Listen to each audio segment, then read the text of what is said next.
ఈ మధ్య వివాహ బంధాలు చిన్న చిన్న గొడవలకు, మనస్పర్ధలకు, విడాకుల వరకు వెళుతున్నాయి. కొందరైతే కోర్టు మెట్లు, పోలీస్ స్టేషన్ మెట్లు ఎక్కుతూ భర్తపై భార్య, భార్యపై భర్త ఫిర్యాదు చేసుకునే పరిస్థితులు రోజురోజుకు పెరిగిపోతున్నాయి. ఒకరిని ఒకరు అర్థం చేసుకునే తత్వం లేకపోవడం, చిన్న చిన్న విషయాలకు గొడవలు పడడం కుటుంబాల్లో గొడవలకు దారితీస్తూ కలహాలు తెచ్చిపెడుతున్నాయి.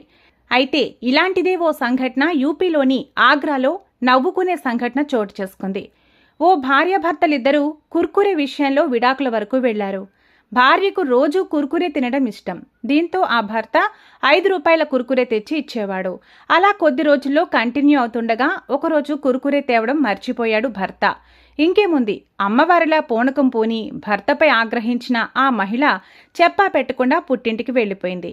అంతటితో ఆగకుండా ఆ తర్వాత పోలీస్ స్టేషన్లో కంప్లైంట్ చేయడంతో పాటు విడాకుల కోసం అప్లై చేసింది. అక్కడ న్యాయవాదులు